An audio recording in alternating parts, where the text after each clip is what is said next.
Eto na nga mga kabayan, sobrang sarap talaga nitong niluto natin ngayon for today's video.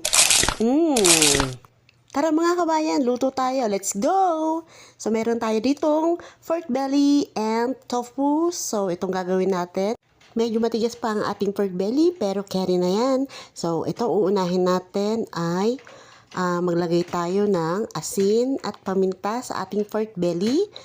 Baligtaran yan, nalagyan lang natin sila. Then imamassage natin. Siguraduhin lang natin na lahat ng part ng baboy ay malagyan ng ating pampalasa. So, lagyan natin ang ibabaw, ang ilalim, ang mga gilid-gilid. Then, kailangan i-massage natin siya dahil masahista tayo. Kailangan may feelings ang ating pagmamassage sa ating pork belly para naman talagang napakasarap ng kalalabasan nito.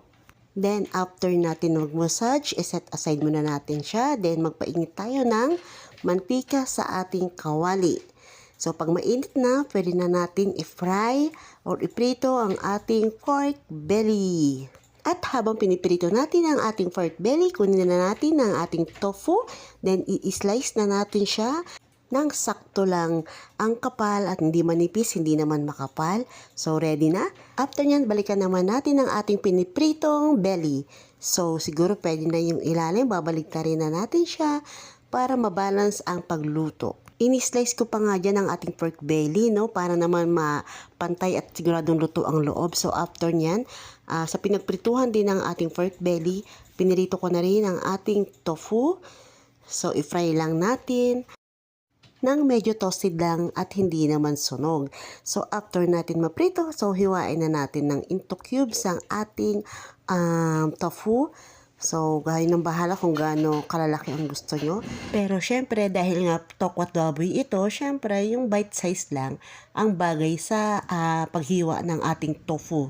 At pagkatapos naman natin mahiwa ang ating tofu, isunod naman natin ang ating pork belly. Pork belly na napakasarap na kahit nakaprito pa lang, hindi pa na-assemble, ay talagang maamoy mo ang sarap ng ating pagkaprito.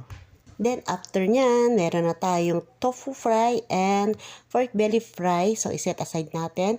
I-assemble naman natin ang ating sauce. Maglagay lang tayo ng toyo. Depende sa inyo kung gaano karami. Kasi depende yan kung gaano karami yung pork belly at ang inyong tofu. So, mas maigi kung siguro 1/4 muna ang itakal nyo. Pero sa akin kasi, tansyameter lang ang aking gamit. So, after ng toyo, nilagyan ko ito ng suka. Nilagyan ko ito ng tubig at ito ang oyster sauce. Basta same lang din ang dami tulad ng mga nilagay nyo kanina, tubig, toyo, sukas, no? Ganyan din karami paglagay nyo ng oyster. So, after ng oyster, lagyan natin ng asukal, tansyameter lang din yan.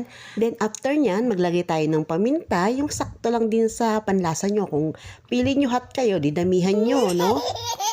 Then, haluin lang natin hanggang sa matunaw ang ating mga asukal at ibang ingredients. So, iset aside muna natin.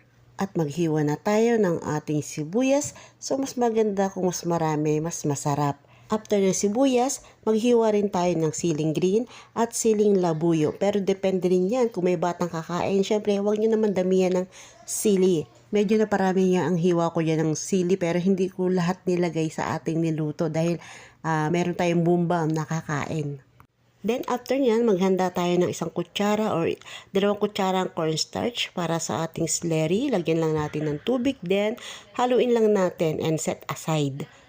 Yan ang gagamitin natin pampalapot mamaya sa ating sauce. So ito na nga, nagpainit ako ng kawali. Then yung nilagay ko na yung ating hinalong sauce kanina.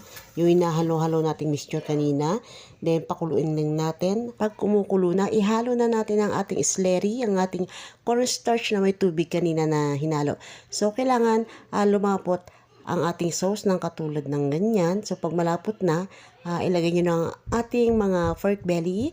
Then after ng pork belly ay ang ating tofu. So after ng tofu, isunod na natin ang ating mahiwagang sibuyas na may kasamang sili para may konting kagat sa ating tokwat baboy. So, after nyan, hinalo-halo lang natin na para naman ma-balance ang mga pampalasa na ating nilagay sa ating tokwat baboy. After mahalo, 1 minuto na lang at ready na ang ating tokwat baboy. Taran! Tara mga kabayan, tikiman na! Simpleng luto pero siguradong tataob ang kaldero nyo.